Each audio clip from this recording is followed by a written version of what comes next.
content was informative. And we note that Dan Williams has a master's degree in English and literature, has been published in many different journals and anthologies. He writes poems of place regarding the Sierra Nevada mountains and Yosemite, and hence, I guess, your email address, which is Yosi Poet. In 2015, he was nominated for a Pushcart Prize in Poetry by College of the Redwoods, and this is the thing that most intrigues me. He has a haiku engraved on Maven, the Mars Explorer. And on that note, I have my first question for you, Dan. How did you get a haiku engraved on Maven? And you'll need to unmute yourself.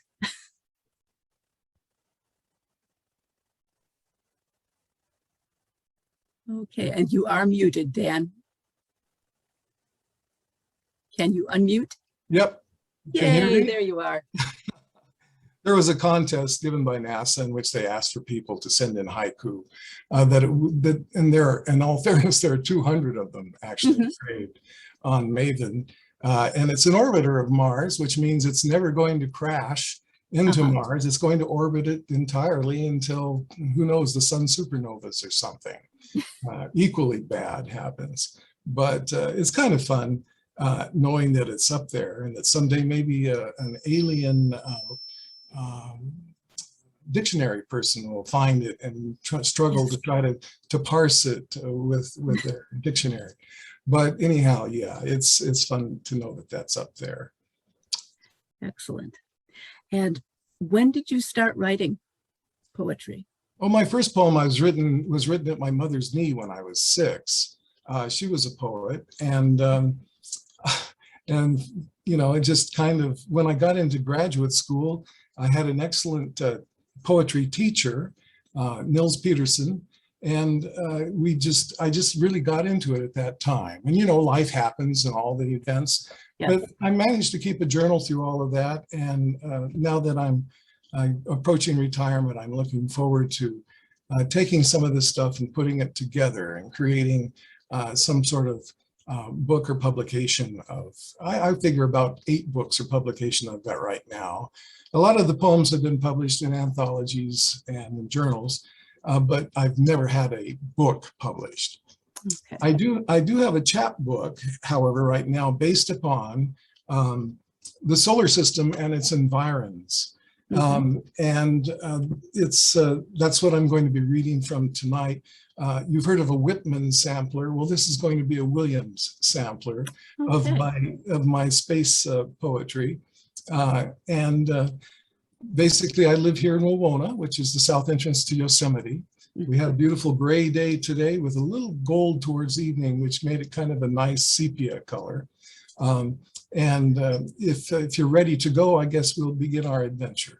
I think that's a very good segue. Please go ahead, Dan.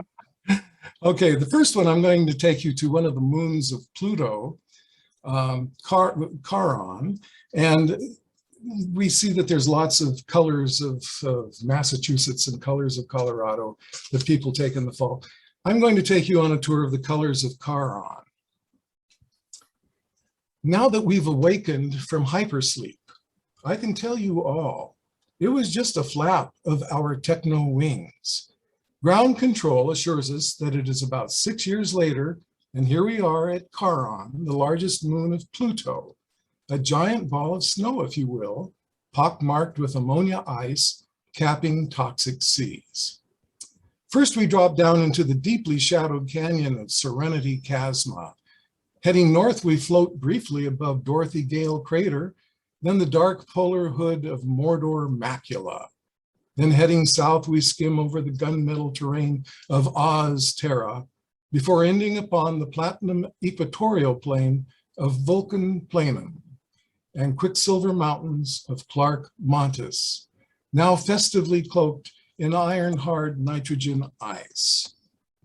Our Colors of Charon adventure ends about 6 years further along after we've awakened from hypersleep. Ground control requests that we all please remain seated until the green light. And be sure to pick up all personal items around your seat. Last flight, someone left golden azaleas, a scarlet tulip, and a flaming maple tree. Thank you. Well, thank you. My next Flight one, and flight. I can't do this gracefully changing pages for some reason. I haven't learned how to do that. This one is called Lost Language of Mars. Say you're in a cavernous room of rainbows with the perfume of every kind of flower, swans swimming in a blue grotto. You step up to an enormous black door, peer through a keyhole to see gray wheels and dim light spinning slowly, their cogs meshing in perfect unison. Once the words come to you, how long before they dwindle, leaving you alone in a fragrant room with swans and the knowledge that you've said everything that can be said regarding the room, the door, and what lies behind it. Literate beings, we speak of literal and imaginary worlds using words rooted in the natural codices of our planet. Few of our symbols of meaning can be transposed to an arid place like Mars. All those green-blue phonemes that spark inside our language of forests, meadows, and rivers, even the steel and neon pentameter of our cities. You can just toss them all away. Human brains and tongues on Mars fade into a monotony of primal monotones. 300 billion miles from Earth, we stutter about scarps, craters, mountains, ravines, and dunes. There you have it. Sand and eclipse, gas and spicules. What else can one say? We have left behind entire species and families of words. The lexicons of Whitman and Dickinson, or even of Bradbury, are shushed into silence by an environment that gives nothing and has no use. Earthlings write and speak with the full spectrum of complex glories, which is their home. On Mars, there is no purpose for any speech but a kind of Neanderthalic guttural growl or grunt to express pain or surprise.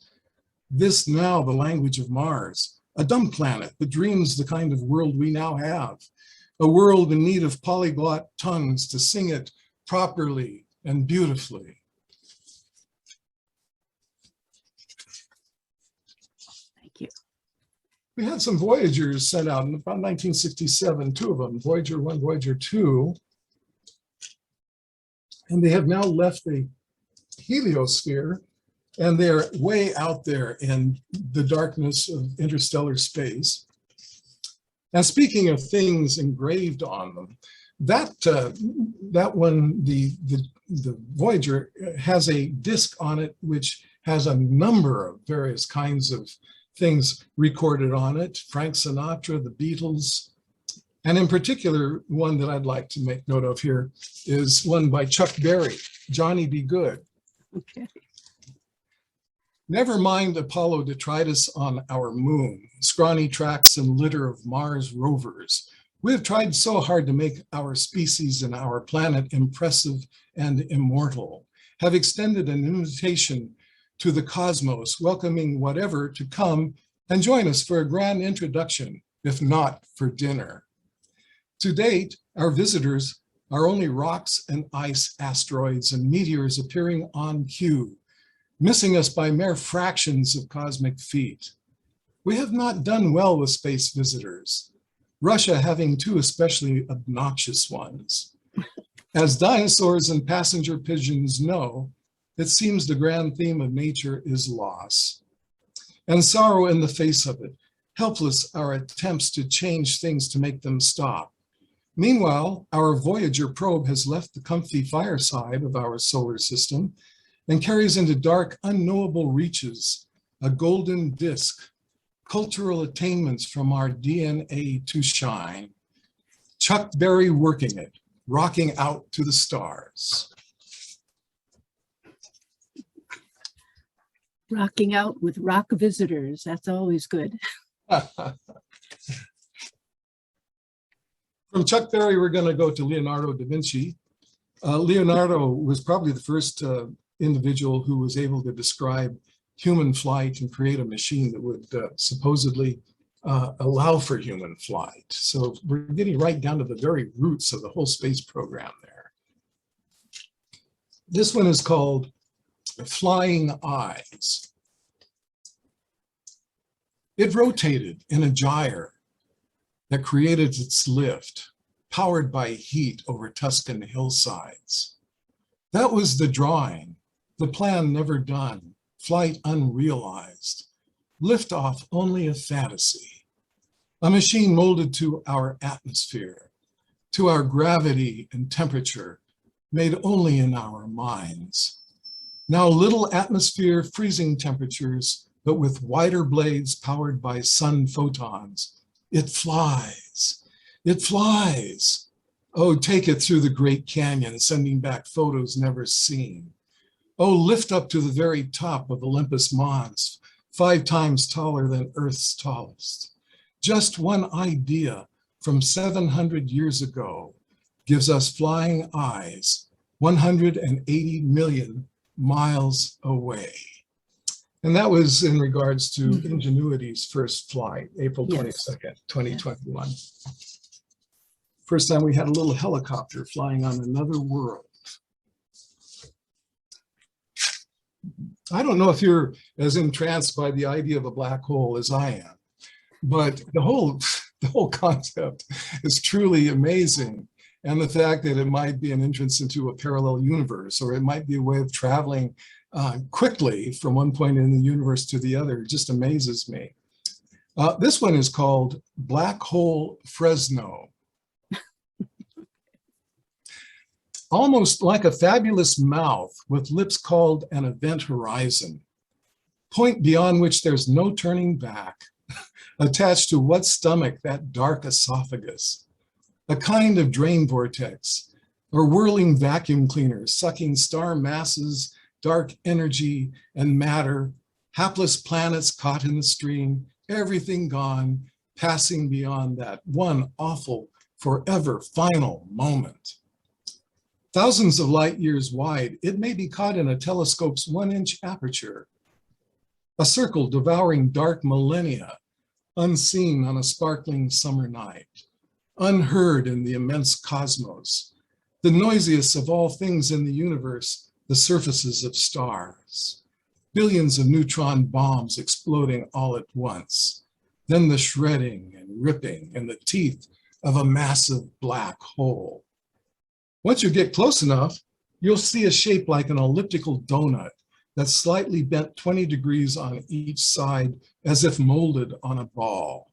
If you do get close enough, you too will be trapped, pulled inexorably, your humanity mixed with neutron star material, compressed to an extraordinary density from which there's no escape, not for starlight, nor for the cries of its captive. Unless, of course, there's a tear in the fabric of the space-time continuum. Hopeless density and primal power no longer have meaning in the wormhole, pulling you quietly along and unfeeling until you awaken amazed, some 5,000 years hence, strolling in a field glorious with sunflowers, the only human being to be found that bright back to the future day, 16 miles southwest of Fresno, California.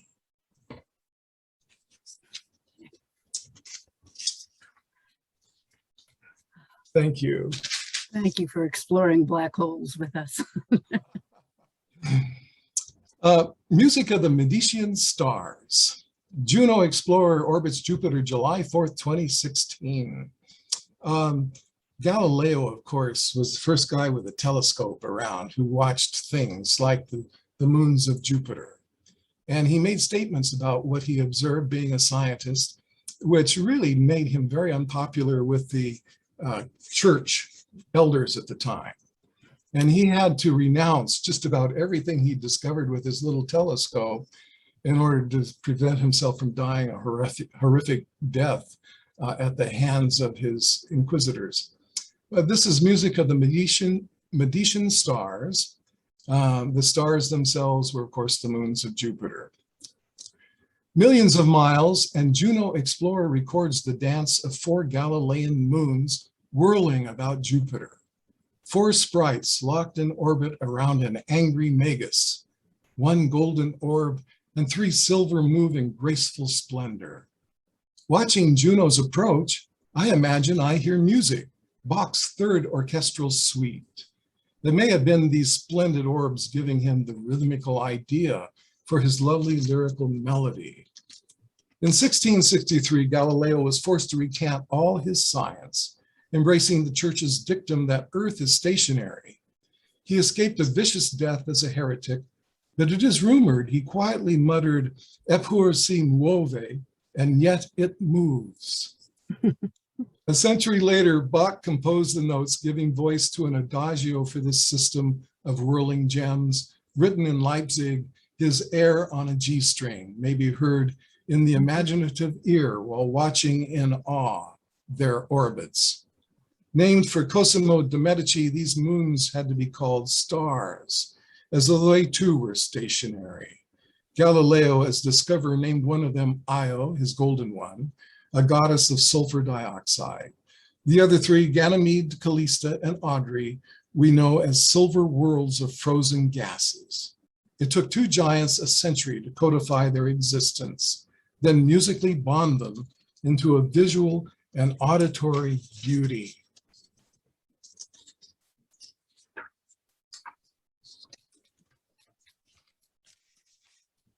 We have a very important natural affects all of us and has done from day one. And this is called gravity. Gravity day one. And it's the likes of Newton and Einstein to describe in great detail mathematically what it is. But we all know what gravity is. All you have to do is drop a rock on your foot and you find out. Gravity day one. What is all this swirling and whirling, holding no center, shredding and tearing itself into chaotic clouds, reforming into enigmas of the preponderance of existence, suddenly feeling through its loins of dark matter, such lightning bolts of design and clusters of glory, shining intensely throughout all the emptinesses. When quarks of every minute solar system's electron-encircled proton shatter into bosons, goddess of form calls out to every one of her billions of children that it is time to hold hands. And finally, after being lost in engagement with one another and in joyful attraction, come home. Then it is that energy grows creative, swims out to the furthest reaches of space-time in ever-changing bursts of matter, in ever-excruciating collisions of solids in their rapid rage to become streams of electrons. And billions of stars wrap around each other, held into place by the great round stanchions of their planets, as if a net exists that holds it all. Clouds of glory floating out on the obsidian abyss to wrap themselves into rotations of legs and arms encircling in ever larger and beautiful spirals, spinning worlds and grand designs of light years uncountable, gas giants and solid protoplanets and asteroid belts of cosmic leftovers, circling eternal pathways until the ballistic diaspora of the next big change. These, the first 2 seeds taken separately, but grown together into the great tree of the galaxy, lovely of green leaf, heavy with cosmic fruiting. Genius awaits its windfall of calculus, telescopes, and minds. Then against all reason, one luscious emerald orb, one pippin with a tiny wormhole, drops to the soil, having first conked Newton on his head. Oh, It's kind of what goes around comes around. Yeah, Could really. be. Dan, we've lost your video feed. Okay, I don't know if you can see us, but we can't see you. well, let's see what we can do about that. Well, stop video, start video. Ah,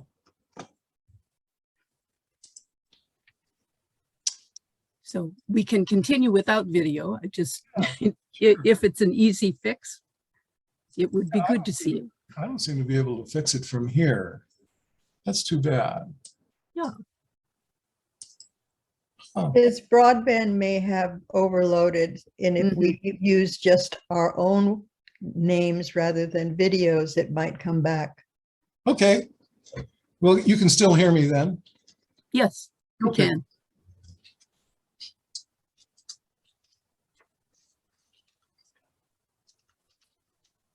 How many minutes have I gone? Am I getting close? Oh, you're getting close, but you know, we're not real rigid. The next one is called The Lark Descending. You probably all heard the Oh, beautiful yes. orchestral of The Lark Ascending by Raythan Williams. The Lark Descending. I wish I could use the beautiful classical work of violin and orchestra for background music as I take you on a tour of Venus, our neighbor planet. From our distance, it looks like a pearl. It's just the slightest tinge of gold. Everything gem-like it could be the diadem on the tiara of a princess. Surface temperature, 900 degrees Fahrenheit. A pressure cooker with triple the gravity of Earth. A scorching breath of carbon and sulfur dioxide. But what of your lungs inhaling sulfuric acid? Filling the atmosphere the stench of rotten eggs, typical of volcanism, an acme of pooled magma. There are no larks to ascend here. Venera 14, a Russian lander launched in 1984, was as close to a bird touchdown as it got. In the 45 minutes of its Venusian life, the lander managed to send back audio and stark photos of basaltic lava and blackened gravel. An orbiter used X-rays to examine the surface. Eyes on the volcano named for the Egyptian goddess of justice, Mat Mons, 7 miles high. Surface rivulets of white-hot magma, heat multiplied by a blanket of carbon atmosphere, sheets of horrific explosive fire blown everywhere. Instead of the lovely pastoral music of a bird on wing over sweet English meadows in a clear, cold sky, this music would be a silly counterpoint to Venus. Once the lark descended to this place, it would never fly again, erased immediately, its plumage and song vaporized, a golden corona, sun flare, then gone.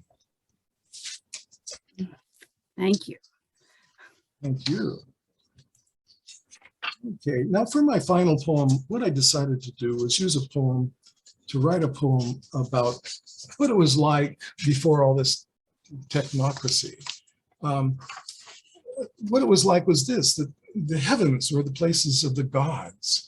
The heavens, all of the ancient civilizations, the Egyptians, the Greeks, the Romans, they all had goddesses of night and goddesses of sunrise. Estra was the goddess of sunrise for the Romans, or for the Greeks.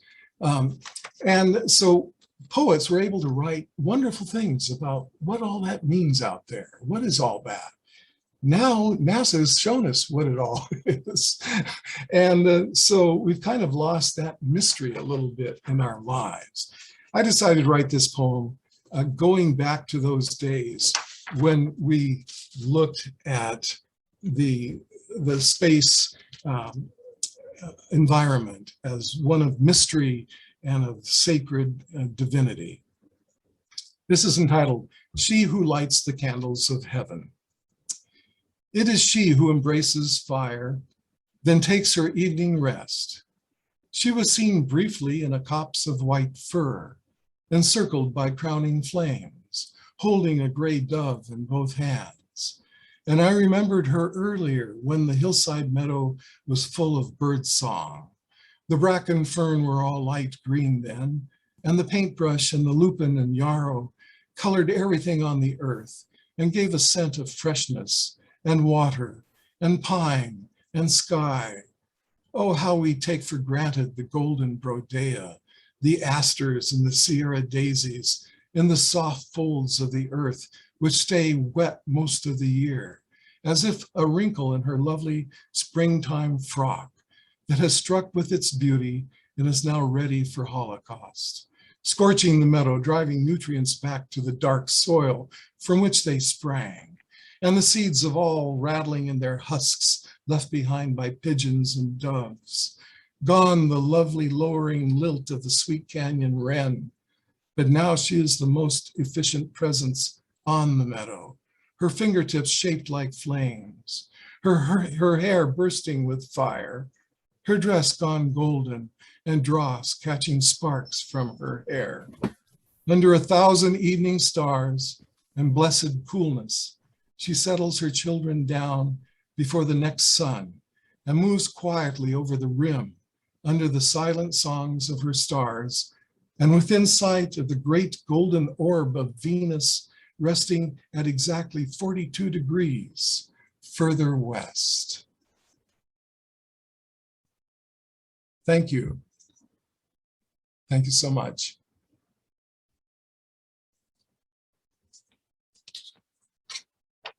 Thank you, Mary Susan. Thank you, Benicia Library, and thank you all the Venetian poets. This has been a wonderful evening. It is wonderful to hear your poetry. I think many of us may remember your your poem. Let's see, what was it? It was about a dog that won the one of the honorable mentions. Butchie. Yes, Butchie at the Love Poetry Contest. And now you've taken us way beyond that in space and in time. Well, thank you so much for traveling with me. I appreciate it. Okay. And as you can see, I've been having some computer difficulties myself. I have now transformed, booted Roger out of his place and taken it over. Okay. But we will resolve it. Meanwhile, we will now go on. Well, actually, why don't we all unmute and give some noisy appreciation for Dan's poetry and for all those clouds of glory you brought to us, Dan. Thank you. You, Dan.